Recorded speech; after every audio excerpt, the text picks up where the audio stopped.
দক্ষিণ আমেরিকার দেশ বলিভিয়ায় কেন্দ্রীয় ব্যাংকের নতুন নোট পরিবহনের সময় একটি সামরিক বিমান বিধ্বস্ত হয়ে অন্তত ১৫ জন নিহত হয়েছেন।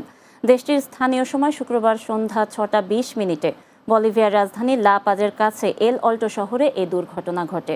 জুনায়েদ আহমেদের প্রতিবেদনে বিস্তারিত। দক্ষিণ আমেরিকার দেশ বলিভিয়ায় কেন্দ্রীয় ব্যাংকের নতুন নোট পরিবহনের সময় একটি সামরিক বিমান ধ্বস্ত হয়ে অন্তত ১৫ জন নিহত হয়েছেন।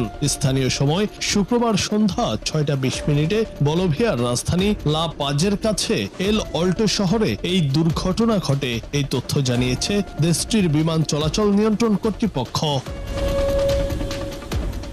টেলিভিশনের খবরে বলা হয়েছে, শুক্রবার সন্ধ্যায় এল অল্টো শহরে প্রতিকূল আবহাওয়ার মধ্যে দেশটির কেন্দ্রীয় ব্যাংক থেকে নতুন নোট পরিবহনকারী বলিভিয়ার বিমান বাহিনীর হারকিউলিস বিমানটি বিধ্বস্ত হয়। এতে ১৫ জন নিহত এবং কমপক্ষে ৩০ জন আহত হন।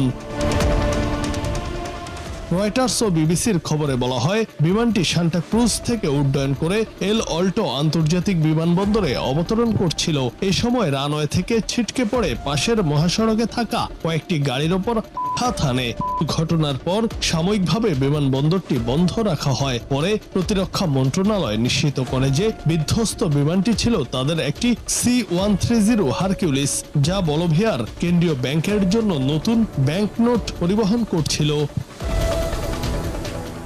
মন্ত্রণালয় জানায়, পরিবহন করা ব্যাংক নোটগুলোর কোনো ক্রয় ক্ষমতা নেই এবং সেগুলো সংগ্রহ বা ব্যবহার করা আইনত দণ্ডনীয় অপরাধ।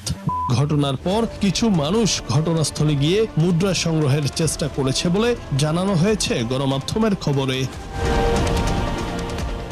জুনায়েদ আহমেদ, বাংলা টিভি।